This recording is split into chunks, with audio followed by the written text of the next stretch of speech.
Հուլիսի 1-ից Կենտրոնական բանկի խորհրդի որոշումը ուժի մեջ կմտնի, որով կսկսեն օգտագործվել ու կիրառվել ստոպ գործիքները։ Ինչ է սա նշանակում, որ այսուհետև դուք ձեր բանկային հավելվածների միջոցով կամ բանկ այցելելու միջոցով կարող եք օգտագործել այդ գործիքները, ստոպ գործիքները, թույլ չտալ, որպեսզի ձեր հաշվից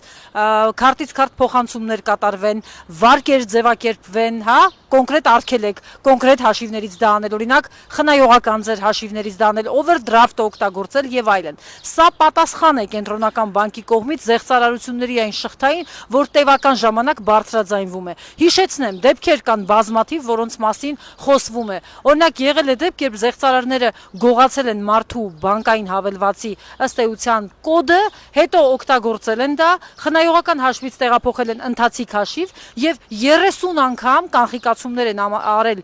գումարի չափով ու հանել ամբողջ գումարը։ Բանկի արձագանքը 0։ Կամ մարդը գնացել է եւ $400,000 մեկ օրում կանխիկացրել է ու տարել փոխանցել զեղծարարներին խաբեության շղթայի միջոցով։ Արձագանքը այն բանի դեպքում, երբ որ Հայաստանի Հանրապետությունում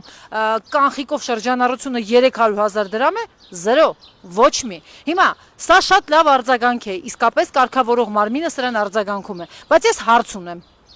ինչու Հայաստանի Հանրապետության բանկերը, որոնք շահույթով աշխատող հիմնարկներ են, որոնց ղեկավար կազմը հատկապես ահռելի աշխատավարձեր է ստանում, դեռ չեմ բարձրաձայնում անուններով, աշխատավարձերի չափերով, ուզում եմ հասկանալ, եթե դուք լավ չեք իրականացրել ձեր գործառույթը, չեք բլոկավորել քարտերը կամ կանխիկացրել եք առանց compliance համակարգերը պատշաճ իրականացնելու, ինչու քաղաքացիների գումարները չեք հատուցում, ինչու եք գցում քրեական գործերի, քաղաքացիական ընթացակարգերով ձեզնից գումար պահանջելու գիրք։ Սա նաև Հայաստանի կառավարությունը պետք է այս առումով գործողություններ ձեռնարկի, որովհետև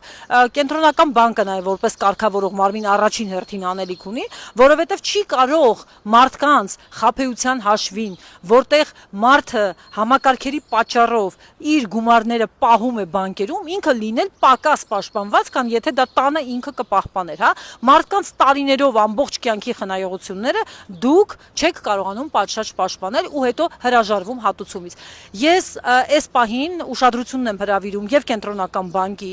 եւ